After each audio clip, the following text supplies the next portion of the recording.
Good day guys, nice to have you here. Today we'll talk about all the defensive items and the details surrounding them. This is going to be a good talk, especially since many changes have been made recently. So amp up your itemization gaming and watch this video. And if you guys want me to upload more content like this, consider leaving a like, share, and subscribe to the channel. Before we start with the list, let me clarify how the item stats and effects work in general. Any effect, attribute, or item ability that's labeled as unique will not stack at all. Let's use Has Claws as an example. If you equip 2 of these items, you will get a total of 140 extra physical attack because each Has Claws provides an extra 70 physical attack. And as you can see, that attribute is not labeled as unique. But since the 25% lifesteal and Insanity, which provides a bonus lifesteal on top of the 25% lifesteal, are both labeled as unique, you won't be able to gain the same effect or abilities from both items even if you equip 2, 3, 4, or whatever. Which means having 2 or more Has Claws will not double the lifesteal you will gain. It will still remain at 25% and a bonus of 15% physical lifesteal if the condition of the unique passive is met. Now that's out of the way, we'll start with the recently revamped Blade Armor. It doesn't have bonus HP, but it has one of the best defensive stats in the game. It has tremendous physical defense, critical damage resistance, and its unique passive allows it to return a portion of the attacker's damage back to them. This item, in my opinion, is best equipped against heroes that rely on basic attacks heavily to kill their targets, such as Masha, Moskov, Argus, Zilong, Nathan, and a lot of other heroes, especially marksmen. How its damage return works is it calculates how much the enemy's damage was without damage reduction from physical defensive armor or items. Which means even if you wear other physical armor, the reduced damage you receive will not reduce or lower down the damage that will be returned to the attacker. For instance, without physical defense reduction, your attacker has a damage of 2000, and since your hero wore or has physical defensive items, instead of receiving 2000 damage, you only receive, let's say, 500. Does that mean Blade Armor will only return 25% of 500? Incorrect. It will return the damage prior getting reduced, which means the damage it will return is 500. You can treat the effect of Blade Armor almost the same as a Life Drain because you return a portion of the enemy's basic attack damage, which then cancels out a portion of their lifesteal. If it's not obvious yet, again, its unique passive only works on basic attacks. Any form of skill, unless the skill is classified as a basic attack, will not be returned to the attacker at all.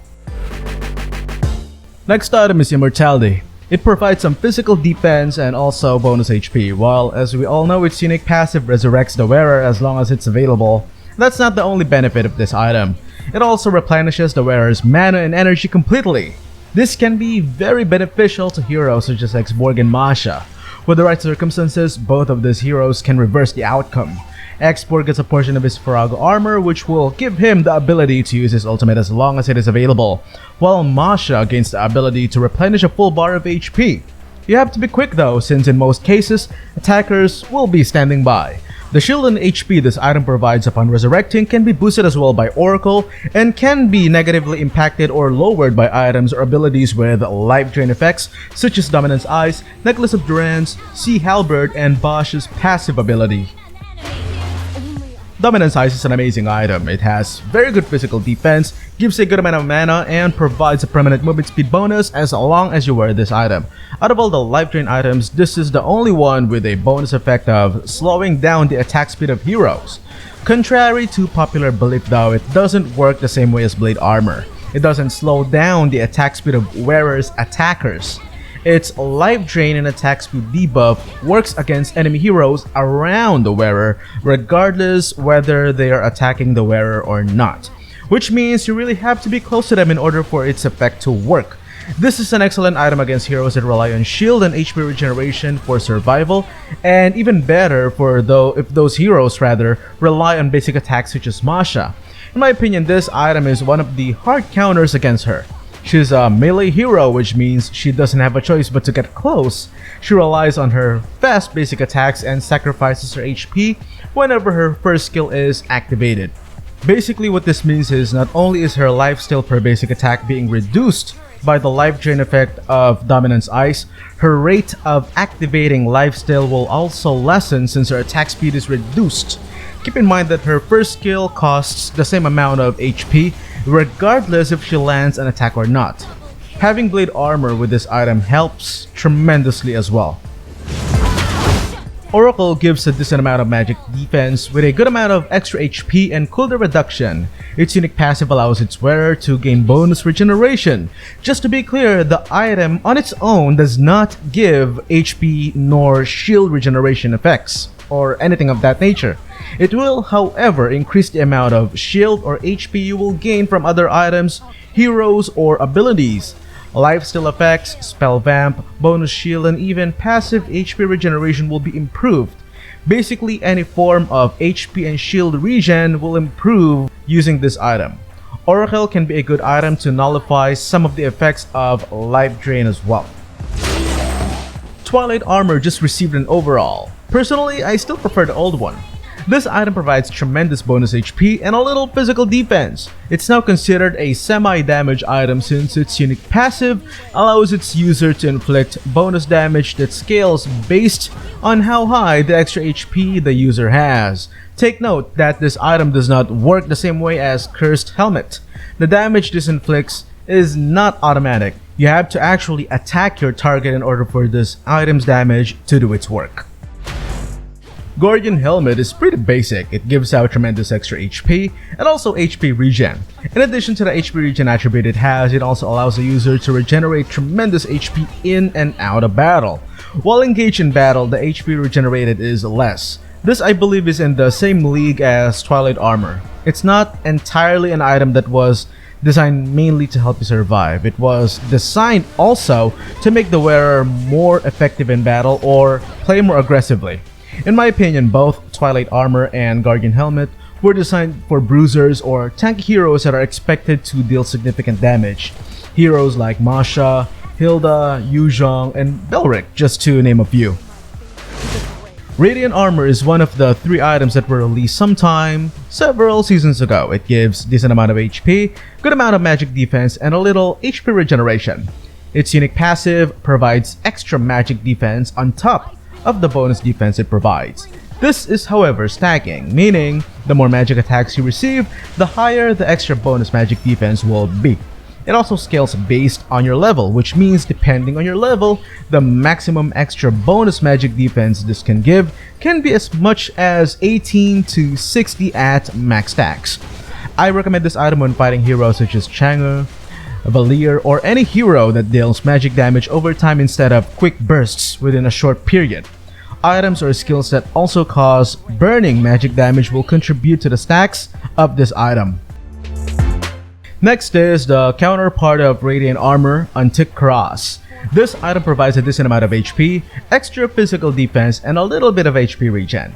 Same as Radiant Armor, this too gains a stacking bonus. Instead of magic defense though, what it does is it reduces the attacker's damage by 8% up to 3 times. The difference is Radiant Armor directly improves your magic defense, while this item instead affects your attacker's physical attack damage. For instance, Hero A used his or her skills on you and then continued attacking you, while Hero B attacked you with basic attacks only. Since Hero B didn't use any skills at all, only Hero A will have his or her attack reduced by 8% per stack. Take note that stacks can only be gained if you are attacked by a skill. This is a great item to have against combo type heroes such as Cho, Pakito, Jawhead, Thamus, and other heroes with the same combo type skill set or heroes that rely on skill casts. Queen's Wings is another semi-damage or offensive defensive item. Besides a good amount of extra HP, it also reduces cooldown by 10% and gives a small amount of physical attack. Its unique passive has a 60-second cooldown, and for 5 seconds, it will lessen all damage received by 20% if the user's health is less than 40%, and also improves spell vamp by 35%. Take note that any form of damage received will be reduced regardless of attack type. Just to clarify, it only boosts spell vamp, not lifesteal. I'm not a huge fan of this item, but if you really want to play with it, it's ideal for obviously heroes that heavily rely on spell vamps such as Alpha, Alucard, and Balban. It's also a good defensive item against Blade of Despair or execution skills such as Hilda's Ultimate. Even though Hilda's Ultimate pierces physical defense, this item is neither physical nor magic defense, it's true resistance. I like to call this type of defense true defense because it's capable of ignoring the loss of damage penetration and will still reduce the attacker's damage regardless of its conditions. Next is one of my favorite items for bruisers, Thunderbelt. It provides decent extra HP, some mana regeneration, reduces cooldown by 10%, and a pretty good amount of extra physical defense. In my opinion, this too is a semi-offensive defensive item and is best for skill casters. Its unique passive enhances the next basic attack following a skill cast from the user. Take note that a basic attack must be made within 3 seconds of casting a skill.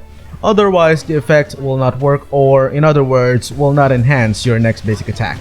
It inflicts true damage and an AoE slowing effect which scales based on how high the user's max HP is. If you're using this item as a bruiser, I suggest Endless Battle.